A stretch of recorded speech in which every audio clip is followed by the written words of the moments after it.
When people ask me what I do, I say, I build for the unconscious. Why do you build for the unconscious? They ask me.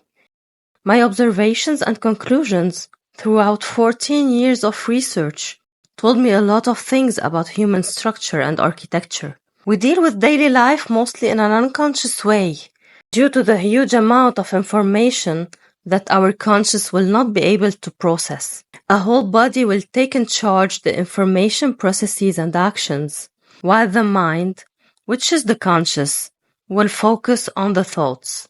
And while carrying out its specific role, each of our cells is a self-contained entity that stores a comprehensive set of data. As a result, all of the cells in the body include sensory and affective data, which pile up with time to the previous stored data from both the inherited and the lived. This is why we may be thinking one way, but our bodies may suddenly react in a different way, and we might interpret this as being the primitive reaction. In fact, it's true that we evolve, but since we hold bodies of inheritance, we cannot evolve outside of our ancestors' bodily movements and way of physical reactions. We can improve or change them minorly, as every human can add to the inherited sum of inherited information, which constitutes the body, with the events they confront, the food, water, and medications they take, the movements they make, the countries and cultures they blend with, and the emotions they live. They add it to the past pile of physical inheritance. They do not create a body, which is the unconscious, from scratch.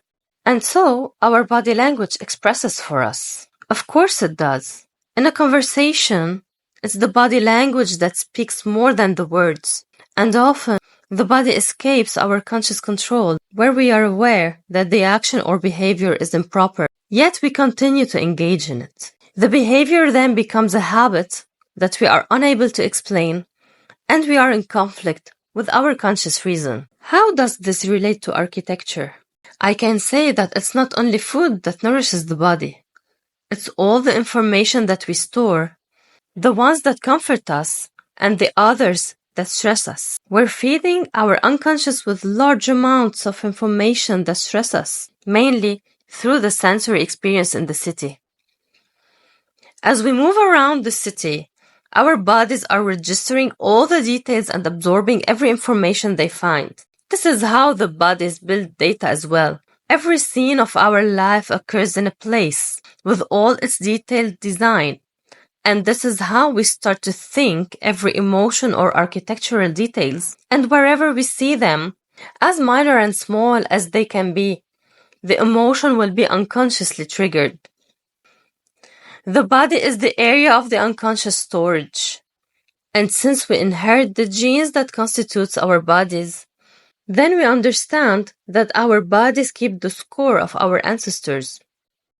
The food they ate, the water they drank, the traumas they faced, the houses they lived in, their tastes and preferences, the emotions they went through, and their social and personal memories. And so, each one of us today is a chronological pile of series of events in one body. Our unconscious is a past that exceeds our past, and the present that we are still in the process of discovering and unfolding in order to adapt to this body that we are unfamiliar with. All the score is maintained by our body, which is why we experience illnesses, sensory impairments, and mental illnesses that are beyond our conscious comprehension. As we experience all our life in and around architectural frames and contexts, we see architecture as a projection of us, as we deal with what surrounds us as a projection of who we are. This is why the buildings we live in and around must be also a sum of information, of inheritance with a touch of the present, to add the personal imprint to the chronological timeline, as we always did as a symbol of survival and as we strive for eternal presence. Architecture is the physical presence of the place's chronological timeline. It is the concretization of the pile of inheritance that made today's cities. By this projection, architecture has the potential to be a medicine to the unconscious.